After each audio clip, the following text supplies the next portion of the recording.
હું શરૂઆતથી જ મારી આંટી સાથે એટેચ હતો. મારી આંટી ભરી જવાનીમાં વિધવા થઈ ગઈ હતી. મા અને પપ્પાએ તેમને ઉપરવાળો રૂમ રહેવા માટે આપી દીધો હતો, જે બિલકુલ મારી બાજુમાં જ હતો. એક દિવસ નહાતા મારા વોશરૂમનો નળ ખરાબ થઈ ગયો. મને ઉતાવળ હતી એટલે મેં વિચાર્યું કે આંટીના વોશરૂમમાં જઈને નાહી લઉં. હું આંટીના રૂમમાં દાખલ થયો. આંટી કદાચ ત્યારે જ સૂઈને ઉઠ્યા હતા અને પોતાના વાળને બાંધી રહ્યા હતા. મેં કહ્યું, આંટી, શું હું તમારો બાથરૂમમાં નાહી શકું છું? આંટીએ મુસ્કરાઈને કહ્યું કે એમાં પૂછવાનું શું છે? હું બાથરૂમમાં દાખલ થયો તો અંદરથી લોક ખરાબ હતું. મેં એમ જ દરવાજો બંધ કરી દીધો અને નહાવા લાગ્યો. મને ચિંતા થઈ રહી હતી કે ક્યાંક આંટી મને નહાતા જોઈ ના લે. નીચે જમીન ઉપર આંટીના ગંદા કપડાં પડ્યા હતા. મેં તેમને હાથમાં પકડીને જોયું. પછી મને મસ્તી કરવાનું મન થયું. મેં આંટીને ધ્યાનમાં રાખીને અંદર બહાર કરી નાખ્યું. પછી જેવો હું નાહીને બહાર નીકળ્યો હતો, સામે આંટી રાતવાળી નાઇટી પહેરીને સોફા ઉપર એક પગ ઉપર બીજો પગ ચડાવીને બેઠી હતી. મને જોઈને તે મુસ્કરાવા લાગી. મારી આંટીની ઉંમર બહુ ન હતી. લગ્ન પછી તે થોડી જાડી થઈ ગઈ હતી. તેના લીધે તે એકદમ ખૂબસૂરત લાગતી હતી. હું બહાર નીકળવાનો જ હતો કે આંટીએ મને અવાજ લગાવીને રોકી લીધો અને કહેવા લાગી કે મારું નામ લઈને કપડાં જોઈને અંદર બહાર કરી લીધું. આંટીની વાત સાંભળીને તો મારા તન બદનમાં આગ લાગી ગઈ. એટલે કે આંટી મને બધું કરતાં જોઈ ગઈ હતી. આંટીએ મારો હાથ પકડ્યો અને પોતાની પાસે બેસાડી અને કહ્યું કે તું મને એક દોસ્ત જ સમજ અને તે કામ માટે કોઈ શરમાવાની જેવી જ વાત નથી.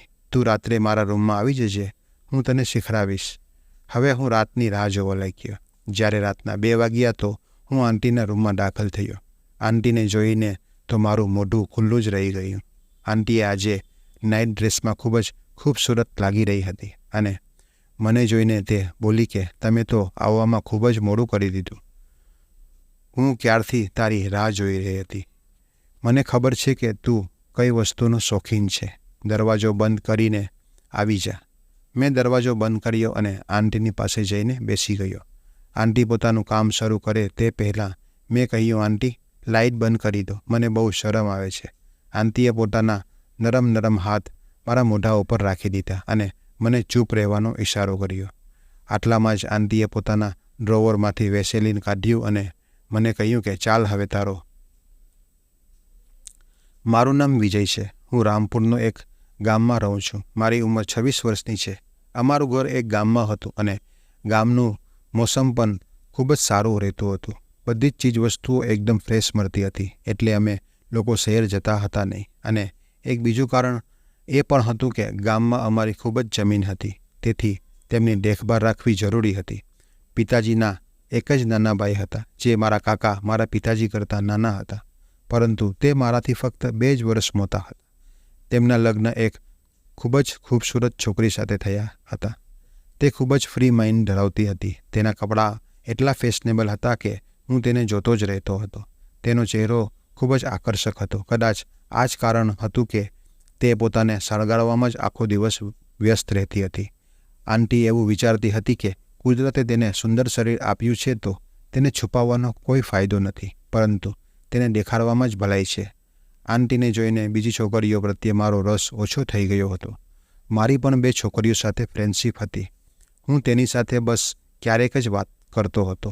મારા કાકાએ પોતાની પસંદગીથી લગ્ન કર્યા હતા અને તે ખૂબ જ ખુશ હતા અને તેમની લગ્નની રાતની પણ બધી વ્યવસ્થા મેં જ કરી હતી.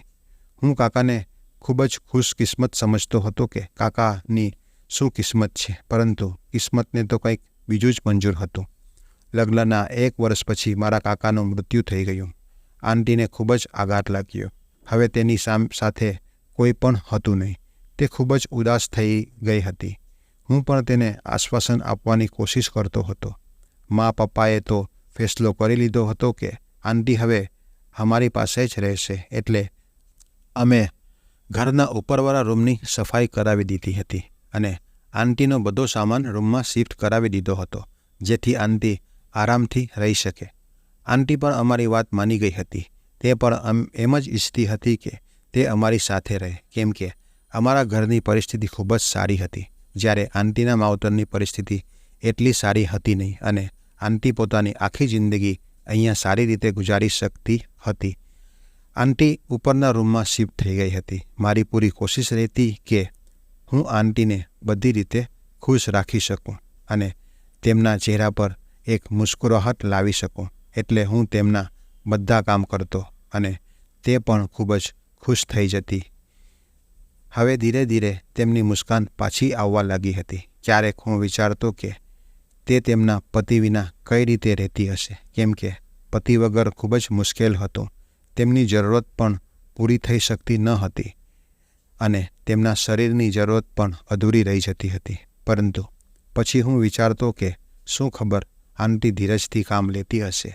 એકવાર જ્યારે હું નહાવાની તૈયારી કરવા લાગ્યો ત્યારે અચાનક પાણી ખલાસ થઈ ગયું. કેમ કે હું સવારથી નહાતો હતો પરંતુ પાણી આવતું હતું નહીં અને મને કામ પર પણ જવાનું હતું. તેથી હું ખૂબ જ પરેશાન હતો કે હવે હું શું કરું, કેમ કે નહાવાનું ખૂબ જ જરૂરી હતું. મને વિચાર આવ્યો કે આંટીના રૂમમાં જે વોશરૂમ છે તે રૂમમાં પાણીની મોટર છે. તો મેં આંટીને મારી તકલીફ જણાવી તો તે કહેવા લાગી કે મને કોઈ પ્રોબ્લેમ નથી, તું અહીંયા નાહી શકે છે. પછી હું મારો ટુવાલ લઈને આંટીના રૂમમાં ચાલ્યો ગયો. આંટીના વોશરૂમનો લોક ખરાબ હતો. તેથી હું પરેશાન થઈ ગયો કે હવે શું કરું. જો દરવાજો ખોલીને નાહીશ તો આંટી ભૂલથી અંદર આવી શકે છે અને પછી મને આ હાલતમાં જોઈ શકે છે. તેથી મેં આંટીના રૂમનો દરવાજો બંધ કરવા ગયો, પરંતુ દરવાજો લોક પણ ખરાબ હતો. આ જોઈને તો હું વધારે પરેશાન થઈ ગયો કે તેમના રૂમનો દરવાજાનો લોક પણ ખરાબ છે. મારી પાસે બીજો કોઈ રસ્તો હતો નહીં, એટલે વોશરૂમનો દરવાજો એમ જ બંધ કરી દીધો અને જલ્દી હું નહાવા લાગ્યો કે ક્યાંક આંટી રૂમમાં આવી ના જાય. મેં જલ્દીથી નાહીને ટુવાલનું પોટિયું વાળી દીધું હતું અને જેવો હું બહાર નીકળ્યો તો બીજી તરફ રૂમનો દરવાજો ખુલ્લો હતો. આંટી બહારથી અંદર આવી. હું શરમાઈ ગયો, પરંતુ આંટીના તો એક્સપ્રેશન જ કંઈક અલગ હતા. તે તો મને ટુવાલમાં જોઈને હસવા લાગી અને અમારા વખાણ કરવા લાગી કે મારી બોડી તો ખૂબ જ જબરજસ્ત છે. અને બીજી ક્ષણે મારો ટુવાલનું પોટિયું વાળ્યું હતું તે છૂટી ગયું અને ટુવાલ જમીન ઉપર પડી ગયું. મેં મારા હાથથી મારી જગ્યાને છુપાવવાની કોશિશ કરી, પરંતુ હું તેમાં નાકામ થઈ ગયો. આંટી મને જોઈને ખૂબ જ હેરાન થઈ ગઈ અને તેનું મોઢું ખુલ્લું ને ખુલ્લું જ રહી ગયું અને તે કહેવા લાગી કે તે મને પોતાનો દોસ્ત જ સમજે અને પરેશાન ના થાય. આ વાત સાંભળીને મેં મારા હાથ ત્યાંથી હટાવી દીધો. આંટી તો આંખો ફાડીને ત્યાં જોઈ રહી હતી. તેની આંખોમાં એક અજીબ ચમક હતી. પછી અચાનક જ આંટી ઉદાસ થઈ ગઈ. મને લાગ્યું કે તેમને કાકાની યાદ આવી રહી છે, એટલે તે ઉદાસ થઈ ગઈ. તેમણે મેં પૂછ્યું તો તે કહેવા લાગી કે તેમની જિંદગીની બધી જ મજા તો ખતમ થઈ ગઈ છે. હું ફરીથી મારો ટુવાલ ઢાંકવા માંગતો હતો, પરંતુ આંટીએ તે ટુવાલ મારી પાસેથી લઈ લીધો અને મને કહ્યું કે તું મારી સાથે આટલું તો કરી શકે છે ને. હું તેમની વાતોમાં આવવા લાગ્યો અને પીગળવા લાગ્યો. આંટી મારો હાથ પકડી અને મને બેડ ઉપર લઈ ગઈ અને હું આ હાલતમાં આંટીની સામે હતો. આંટી મારી સામે જમીન ઉપર બેસી ગઈ અને કહેવા લાગી. આંટીની વાતોથી મને સુકૂન મળી રહ્યું હતું અને હું આ બધું કરવા તૈયાર થઈ જાઉં, પરંતુ આંટીને આ હાલતમાં જોઈને હું ખૂબ જ કન્ફ્યુઝ હતો. મારો શ્વાસ ખૂબ જ ઝડપથી ચાલવા લાગ્યો. મને ખૂબ જ મજા આવી રહી હતી. મને ખબર હતી કે આંટી ઘણા દિવસોથી પ્યાસી હતી. મારું દિલ પણ કરી રહ્યું હતું કે હું પણ થોડીક મજા લઈ લઉં અને આંટીને કહેવા લાગ્યો કે મને આ કામ કરવામાં થોડી મુશ્કેલી પડશે. તો આંટી કહેવા લાગી કે હું તને ફૂલ ગાઈડ કરીશ, તું રાત્રે મારી પાસે આવી જશે. હું ગભરાવવા લાગ્યો. જલ્દીથી મેં કમાળા કપડાં પહેર્યા અને હું બહાર નીકળી ગયો. મને એવું થઈ રહ્યું હતું કે રાતના કંઈક એવું થઈ જાય કે મારે આંટીના રૂમમાં જવું ન પડે અને હું આ કામથી બચી જાઉં, કેમ કે આ કામ મેં જિંદગીમાં ક્યારેય પણ કર્યું હતું નહીં. અને પછી તે જ થયું. રાતના તે સમયે કેટલાક મહેમાન આવી ગયા. તે મારી કઝિન રાધા હતી, જેમના લગ્ન થવાના હતા. તે આંટી પાસે ફેશન ટિપ્સ લેવા માટે આવી હતી. હું ચોંકી ગયો, કેમ કે આંટી મારી સામે જ રાધાને ફેશન ટિપ્સ આપી રહી હતી અને હું ત્યાંથી બહાર જવા લાગ્યો તો આંટીએ મારો એક હાથ પકડી દીધો. આ જોઈને હું ગભરાઈ ગયો. રાધા ટેબલની બીજી તરફ હતી. તે આ બધું જોઈ શકતી હતી નહીં. આંટીએ તે કામ ખૂબ જ સારી રીતે કરી રહી હતી. જીવનમાં પહેલીવાર મને કોઈ સ્ત્રી શકૂન આપી રહી હતી. બાકી તો રોજ આ કામ હું જાતે જ કરતો હતો. થોડા સમય પછી મારી ધીરજનો જવાબ મળી ગયો. હું બધાની સામે કોઈ તમાશો થવા દેવા માંગતો હતો નહીં, તેથી તરત જ આંટીનો હાથ હટાવી દીધો અને વોશરૂમમાં ચાલ્યો ગયો. રાધા રાત રોકાવવાની હતી અને તે જ દિવસે મારા મમ્મી પપ્પા કોઈ લગ્નમાં ગયા હતા. મારું દિલ ઘણી ઝડપથી ધડકી રહ્યું હતું કે હું આંટી પાસે જાઉં. મારા દિલથી મજબૂર થઈને હું આંટીના રૂમ તરફ ચાલ્યો ગયો. તેના રૂમમાંથી મને તેમનો અવાજ સંભળાવા લાગ્યો જ્યારે આંટી રાધાને કહી રહી હતી કે મારી તો જવાનીના દિવસો બેકાર થઈ રહ્યા છે. મારી કિસ્મતમાં જ આ લખેલું હતું. પછી રાધાએ આંટીને એક સલાહ આપી કે તમે પોતાની તમારી જિંદગી આગળ વધારો. દુનિયા તો ભરી પડી છે, શું ખબર કોઈ જીવનસાથી તમને મળી જાય. આંટી આ ઉપર ખામોશ થઈ ગઈ. અચાનક જ આંટીએ મને બહાર ઊભો જોઈ લીધો. આ જોઈને હું ગભરાઈ ગયો અને ફરી મારા રૂમમાં ચાલ્યો ગયો. બીજે દિવસે આંટીએ મને નાસ્તો બનાવીને આપ્યો. મેં રાધા વિશે પૂછ્યું તો આંટીએ કહ્યું કે તે તો સવારે જ પાછી નીકળી ગઈ છે. મને ખબર પડી ગઈ હતી કે ઘરમાં હું અને આંટી એકલા જ છે. તે વખતે આંટી લાલ કલરના સલવાર સૂટમાં હતી. અચાનક આંટી પૂછવા લાગી કે શું જોઈ રહ્યો છે. હું હકલાઈ ગયો અને બોલ્યો નહીં, કંઈ નહીં. બીજી ક્ષણે આંટીએ મારો હાથ પકડી લીધો. મારા ચહેરા પર પસીનો છૂટવા લાગ્યો. ન જાણે તે શું કરવાની છે. મેં તેમને કહ્યું કે આંટી પ્લીઝ કંઈ એવું કરતા નહીં. આંટી કહેવા લાગી કે હું તારી આંટી નથી. તારાથી ફક્ત 1 કે 2 જ વર્ષ મોટી છું અને હવે તો તારા કાકા પણ આ દુનિયામાં નથી. તો તું મને મારા નામથી પણ બોલાવી શકે છે તો મને સારું લાગશે. તેમની વાત સાંભળીને હું હેરાન હતો. તેમનું નામ લતા હતું. પછી મેં તેમને તેમના નામથી બોલાવી તો તેના ચહેરા પર એક મુસ્કુરાહટ આવી ગઈ. આંટી મારો હાથ ન જાણે તેના શરીર ઉપર ક્યાં ક્યાં રાખી રહી હતી. તે મને ઈશારામાં સમજાવી રહી હતી. થોડીવાર પછી તે પોતાના રૂમમાં પાછી ચાલી ગઈ. આજે હું ખૂબ જ ખુશ હતો. મારું દિલ કરી રહ્યું હતું કે હું તેમની સાથે પૂરું કામ કરી લઉં, પણ આટલી જલ્દીથી તે બધું હું કરી શકતો હતો નહીં. બીજે દિવસે મમ્મી પપ્પા પાછા આવી ગયા. હવે મને ખબર હતી કે મારા મજા કરવાના દિવસો પૂરા થઈ ગયા. હું ઉપર પણ જઈ શકતો હતો નહીં કે આંટી નીચે આવી શકતી હતી નહીં. 1 અઠવાડિયું આવી જ રીતે પસાર થઈ ગયું. તે દિવસોમાં હું આંટીની હરકતો નોટ કરી રહ્યો હતો, કેમ કે તે જ્યારે પણ મારી પાસેથી પસાર થતી તો મને ટચ કરતી હતી. ક્યારેક ઈશારાથી મને પોતાની પાસે બેસવાનું કહેતી હતી. ત્યારે હું તેની પાસે જઈને બેસી જતો હતો. પછી અમે બધાથી છુપાઈને તે કામ કરતા હતા, પણ અત્યાર સુધી અમે તે બધું કામ આરામથી કર્યું હતું નહીં. એક દિવસ મારા કઝિન રાધાની મહેંદી હતી તો બધા લોકો મહેંદીવાળા ઘર ઉપર ચાલ્યા ગયા હતા.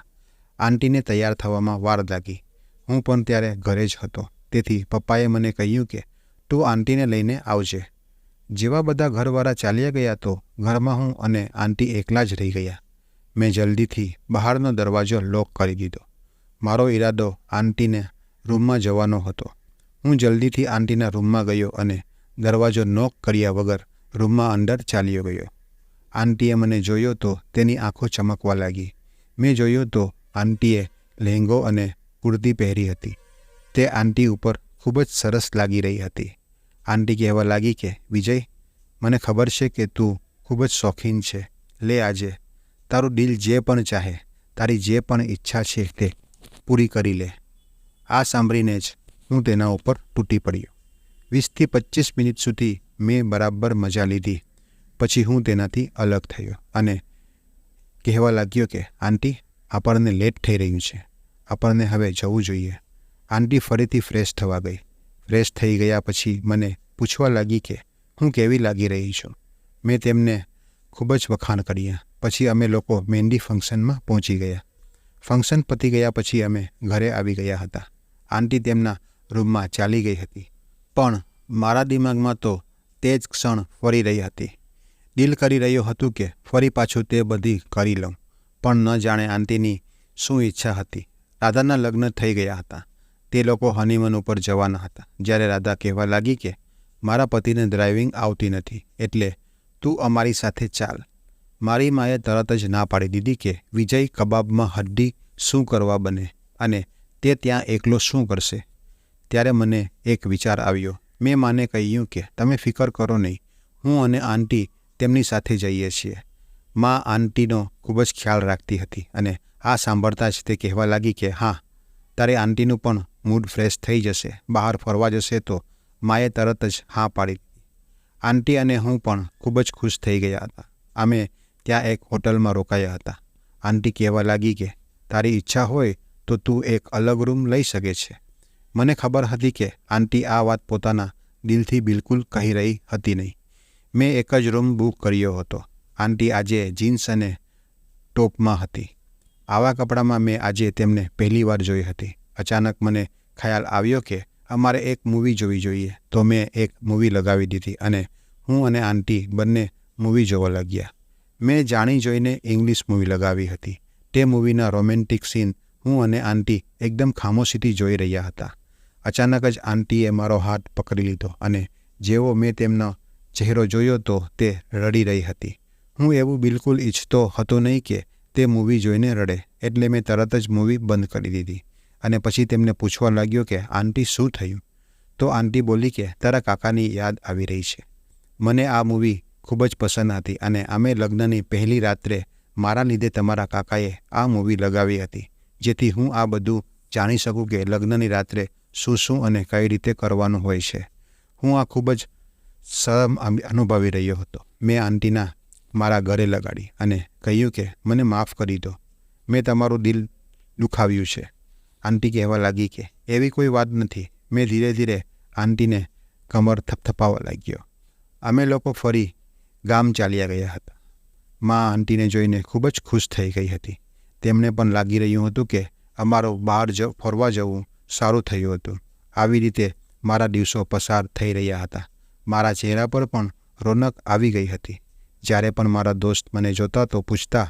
મને પણ આજ દિવસ સુધી મેં મારા દોસ્તોને આ રાજ કહ્યો હતો નહીં કે મારી આ રોનકનું અસલ કારણ મારી આંટી હતી. આંટી પણ ખૂબ જ ખુશ થઈ ગઈ હતી, પણ મા પરેશાન હતી કે આંટી લગ્ન કેમ કરતી હતી નહીં, ક્યાં સુધી આમ એકલી રહેશે. પણ મેં માને ચૂપ કરાવી લીધી હતી અને માને કહ્યું હતું કે જ્યાં સુધી આંટી કહેશે નહીં ત્યાં સુધી આપણે તેમને કોઈ પણ જાતની ફોર્સ કરશો નહીં.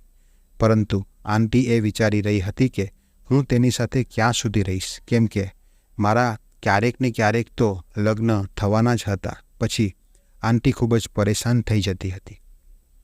મેં તેમને કહી દીધું હતું કે હું ક્યારેય પણ લગ્ન કરીશ નહીં, પણ આંટી કહેતી હતી કે તું તારી જિંદગી એન્જોય કરજે, હું ક્યારેય નહીં ઈચ્છું કે તું મારી જેમ કુંવારો રહે. આંટી મારા માટે એક છોકરી શોધીને આવી હતી.